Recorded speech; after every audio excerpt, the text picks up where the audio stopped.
Hello बच्चों, let's read this question and this question says the depression in freezing point of 0.01 m aqueous solution of urea, sodium chloride and sodium sulfate is in the ratio.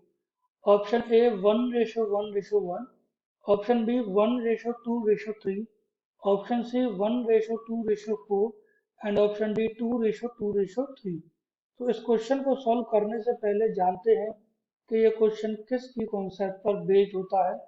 तो इसका की concept होता है depression in freezing point. Depression in freezing point एक colligative property होता है जिसको represent किया जाता है सिंबल डेल्टा टीएफ से। डेल्टा टीएफ, तो चलिए शुरू करते हैं। इसका एक्सप्रेशन होता है डेल्टा टीएफ का, delta TF is equal to I K F M. Delta TF होता है depression in freezing point, I होता है van't Hoff factor, K F होता है molar freezing point depression constant and M होता है मोलेलिटी।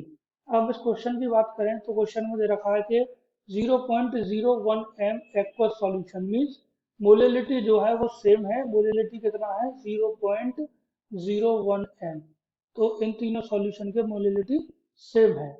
अब बात करते हैं के एफ की।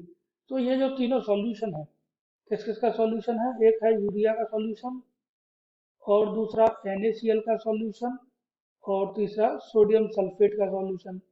ये जो तीनों सॉल्यूशन हैं ये किस में है? ये सॉल्यूट की तरह काम करेंगे और ये सॉल्यूशन बना है वाटर में, तो सॉल्वेंट है वाटर। और वाटर के लिए के एफ की वैल्यू क्या होगी? सेम होगी। के एफ की वैल्यू भी सेम होगी। तो अब ये डिपेंड करेगा सिर्फ आई पे। आई है वांट ऑफ फैक्टर। तो वांट ऑफ फैक्टर किसके इक्वल होता है?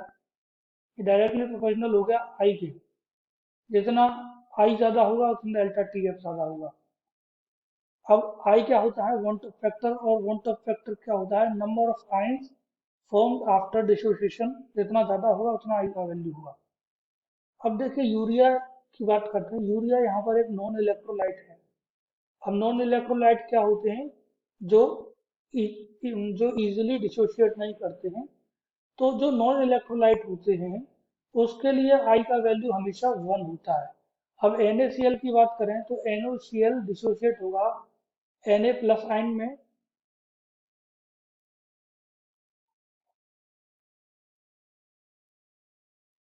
देखिए इसके लिए आई का वैल्यू 1 है। अब NaCl की बात करें तो NaCl डिसोशिएट होगा Na प्लस में प्लस Cl माइनस में। तो नंबर ऑफ आइंस कितना बनना है आफ्टर डिसोसिएशन? 2। तो यहाँ पर आई का वैल्यू कितना हुआ? 2। अब Na2SO4 की अगर बात करें तो ये डिसोशिएट करेगा 2Na प्लस में, 2Na प्लस बनाएगा और SO4 2 माइनस बनाएगा। तो number of ions after dissociation कितना मिल रहा है? 3। तो Na2SO4 के लिए आई का वैल्यू कितना हुआ? 3। तो आई के वैल्यू को कंपैरिजन करें तो सबसे ज्यादा आई का वैल्यू किसके लिए है? Na2SO4 के लिए।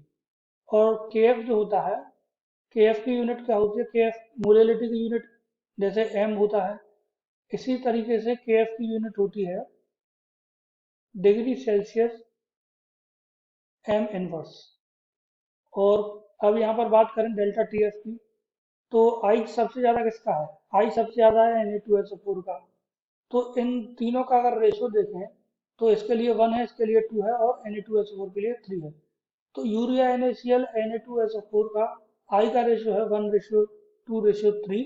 तो डेल्टा TF का रेशो भी 1:2:3 ही होगा। So correct answer for this question is option B. I hope you understood it well.